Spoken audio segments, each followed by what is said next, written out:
नाम होचंती ब्रह्मंकर स्वरूप। तेणु से नाम रे महादेव मध्य पागल, महादेव निजको धर रखि पारले नहीं। यही कथा हेछि कहार ना राजीव भाई, राजीव भाई पागल हो जाइछन्ती, ताकर से निजस्व हरै बचछन्ती, निज चेतना हरै दैछन्ती। साष्टांग प्रणाम कला परे से गुरुदेव आशीर्वाद कले। आशीर्वाद कला परे से चराचर विश्व करे वासुदेव पाद ठारू मस्तक पर्यंत सब जगह जगन्नाथ को देखुछन्ती। आउ पानी देई पारले नहीं, पानी देई पारले नहीं। कहीं ना भक्ति से पागल हो गले। भक्ति रे पागल हो गला परे से आउ किछि कहि पारले नहीं। प्रभु मु आउ अक्षम हो जाय, भक्त से स्थिर हो जाए। भक्ति तो निजको संपूर्ण समर्पण कर दिए, से निज सहरे बसे। ठाकुर से आशीर्वाद कले, कहले हौ तू व्यस्त होना, एठी तू सब बुझू। तापर से दिन संध्यारे ध्यान कथा कहले। ध्यान रे बसी से जगन्नाथ को ध्यान कर कर गुरु को देखिले। से गुरु को नमणी मनर गुरु साक्षात ईश्वर। सेठी तांकर चेतना फिरी आछि एवं से पाई जाइछन्ती। बुझिछन्ती कोन ना ठाकुर होचन्ती सर्वशक्तिर आधार, से होचन्ती गुरु, से होचन्ती परमात्मा, से होचन्ती ज्योतिर्मय पुरुष। भज शून्य ब्रह्म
देखुचंती गुरु देहरे जगन्नाथ मूर्ति एवं जगन्नाथ लिभि जाउछन्ती। गुरु अच्छन्ती एवं गुरुंकर मूर्ति लिभिला परे सूर्यादि ज्योतिर ज्योति प्रकाश करती। अज्ञान तमर सीमा बाहर से समय कौन अच्छी नाहुरी पागल नवदीप दीप प्रेम पागल से पढ़ाई प्रदीप नाम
जेमती चैतन्य महाप्रभु ये जगन्नाथ अंश अवतार छोटिया नहंती सी नाम प्रेम पागल नाम देऊ देऊ टांके छेची देले जगाई माधोई जगाई मध्य दुराचारी तांकु नाम देउ से टांके छेची देले मुंड फाटी जाइए खोल भांगी जाइए तथापि मध्य दुख ना कहीं ना नाम निजक हजई देइछंती नाम निजक मजई देइछंती नाम प्रेम निजे संपूर्ण निजक नियोजित कर देइछंती तेणु सी चैतन्य बुझी नाम कौन नाम पाखरे देह किछि नुह दिने देहर विनाश हुए नाम अविनाश तेणु से महानाम निजक हजई देते चैतन्य एवं परिवर्तन कले क्या ना जगाई माधवी को आनंद ये गीत आम बड़ भाई बोलते आम छोट बड़े गीत शुणुलु ये गीतर महात्म्य बहुत माने जो गीत माने अव्यक्त आर वर्णना नहीं अवर्णनीय ये सब कथा को आम बुझिले निजक आम भावे आम जन जन पागल किंतु पागल पाई आम प्रस्तुत होने पागल हाँपाई आम किसी आयोजन करने कहीं करने ना संपूर्ण आम निजक भावुचे आम प्रतिष्ठित आम महान आम अति उच्च कोटर लोक आमर एत कोठा बाटी एत कथा अच्छी यही सब आमको आज नष्ट कर वस्तुवादी हो जाइए आम छाड़ी पागल हवा प्रभु कहीं ना कलिर शेष कथा आम प्रसंग को जीवा सारिबार समय भी होगला कलिर शेष हबार समय हो जाए पृथ्वी ध्वंस हम नहीं कलिर परिवर्तन हम विश्वर नेतृत्व नब ओडिशा आम मान महाभाग्य ओडिशार प्रभु जन्म नहीं विश्व को दिग्दर्शन देवे जहाँ हरिदास महाप्रभु मागिचंती एवं ठाकुर स्थान हूँ चतुर्थामूर्ति बा नारायण स्थान हूँ नित्य स्वर्ग वैकुंठर नित्य स्थान से नारायण अच्छा ऊर्धरे गोटे अंधकार मंडल जहाँ निराकार मंडल कह जाए जो निराकार मंडल कोटि योजन धरी अंधकार ऊर्धरे आउ एक मंडल अच्छी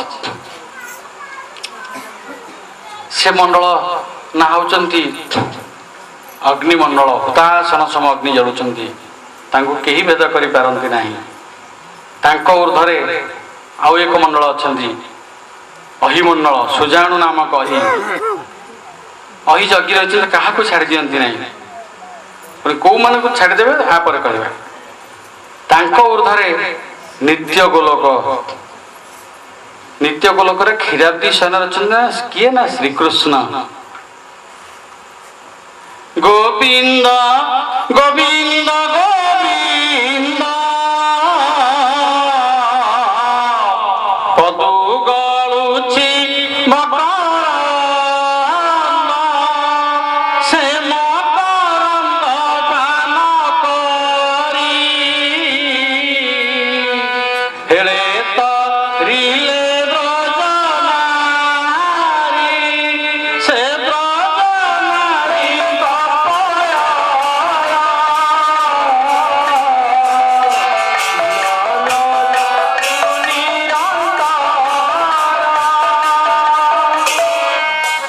गोविंद गोविंद गोविंद पदु गलुछि मकरंद से मकरंद पान करी हेले तरिले ब्रजनदी तीन गोविंद कौन गोविंद तो जने गोविंद कहले आम जानिछे गोविंद जने किंतु गोविंद जने नुहंती तीन जन केमती ना नित्य गोलोक क्षीराब्दी शयन रचंती गोविंद श्रीकृष्ण अच्छे ऊर्धरे रासमंडल प्रकृति पुरुष रास हो रूपरस गंधवस्तु स्वर शब्द से सृष्टि हो गले ऊर्धरे अनादि मंडल जो कथा भीम भई 34 कहते अनादि मंडल सर्वे संसारी रूप अरूप नाम ब्रह्म को धरी से होती अनादि मंडल तापर अच्छा ठाकुर से अच्छा किए ना गोविंद महाशून्यवासी नहीं आकार भक्त भावे उदासंक स्थूल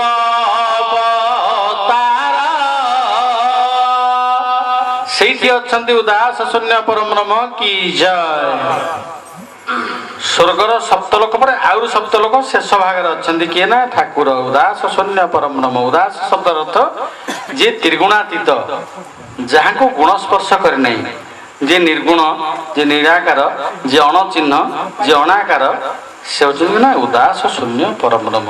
ଉଦାସ କହିଲେ ଯିଏ କାହାର ଦାସ ନୁହନ୍ତି, ଯିଏ ସର୍ବାଗ୍ରେ ସର୍ବଉର୍ଦ୍ଧ୍ୱରେ ଅଛନ୍ତି, ସେ ଉଦାସ ଶୂନ୍ୟ ପରମ ବ୍ରହ୍ମ ଥରେ ମାତ୍ର ଆସନ୍ତି ଏ ମର୍ତ୍ତ୍ୟଧାମକୁ। କାହିଁକି ଆସନ୍ତି ନା ଏତେ ମାୟା ବା ଏତେ ପାପ ଆସେ, ନାରାୟଣ ମଧ୍ୟ ଭେଦ କରିପାରନ୍ତି ନାହିଁ।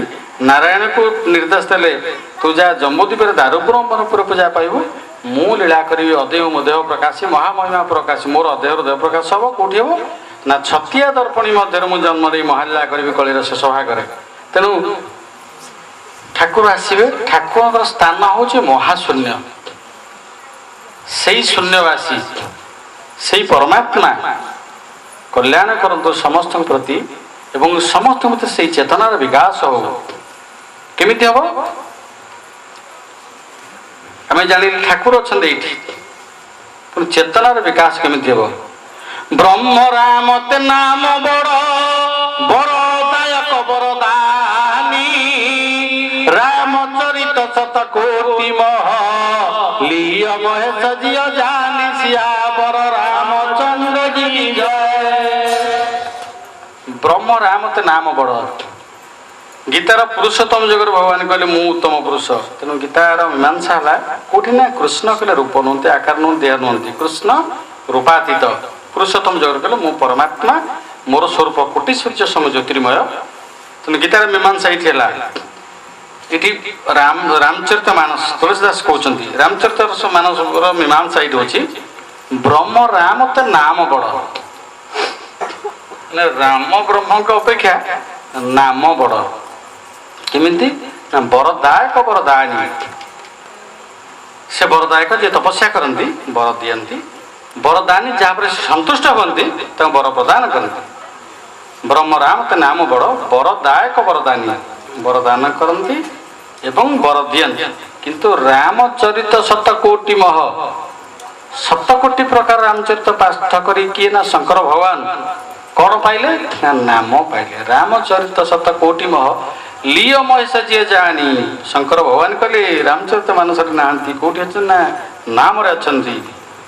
ରାମଚରିତ ଶତ କୋଟି ମହ ଲିୟ ମହେଶ ଯିଏ ଜାଣି, ଶଙ୍କର ଭଗବାନ କହିଲେ ଠାକୁର କରୁଛନ୍ତି ନା ନାମରେ ଅଛନ୍ତି, ନାମରେ ଆମେ ତାଙ୍କୁ ପାଇବା।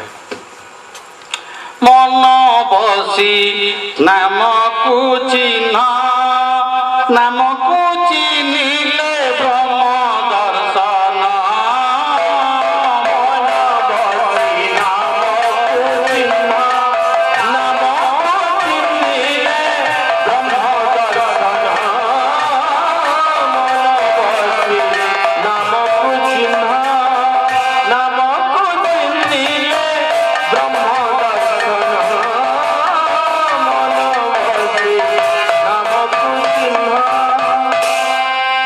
ଠାକୁରଙ୍କୁ ଜାଣିଲେ ପାଇବା ନାମରେ। ନାମ କହିଲେ ଆମେ କ'ଣ ବୁଝୁଛେ? ରାମ ନାମେ କାମ ନେଇ ହରି ନାମ, ଇଏ ତତ୍ତ୍ୱନୀତ କଥା। କେନା ଅଛନ୍ତି ବହୁତ ବୁଦ୍ଧିଜୀବୀ ଜ୍ଞାନୀ ଗୁଣୀ ଭକ୍ତମାନେ ଅଛନ୍ତି, ଏସବୁ ଯେଉଁ ଆଲୋଚନା ଛୋଟିଆ କଥା ନୁହଁ। ଭାଗବତ ପୁରାଣ ଯେ ନାଟ ସଂକୀର୍ତ୍ତନ, ଆମେ ଭାଗବତ ପାଠ କରିବା, ପୁରାଣ ପାଠ କରିବା, ବେଦ ବେଦାନ୍ତ ଉପନିଷଦ ନ୍ୟାୟଶାସ୍ତ୍ର ଧର୍ମଶାସ୍ତ୍ର ଆମେ ପଢ଼ିବା, କିନ୍ତୁ ଉଦ୍ଧାର ହେବା ନାମରେ। ପଢ଼ିଲେ ମନ ବୁଝିବ, ପଢ଼ିଲେ ଆମେ କିଛି ଜାଣିବା, କିନ୍ତୁ ଉଦ୍ଧାର ହେବା ନାମରେ। ଯୁଗେ ଯୁଗେ ନାମ ହିଁ ସାର। ସେଇଥିପାଇଁ ଶଙ୍କର ଭଗବାନ କହିଲେ ନାମ ହିଁ ସାର। ତୁଳସୀଦାସ ଏତେ କଥା ଲେଖିଲେ, ଶେଷରେ ଲେଖିଲେ ନାଇଁ ନାମ ହିଁ ସାର। ବ୍ରହ୍ମ ରାମ ତ ନାମ ବଡ଼, ବରଦାୟକ ବରଦାନୀ, ରାମଚରିତ ଶତ କୋଟି ମହ ଲିୟ ମହେଶ ଯିଏ ଜାଣି।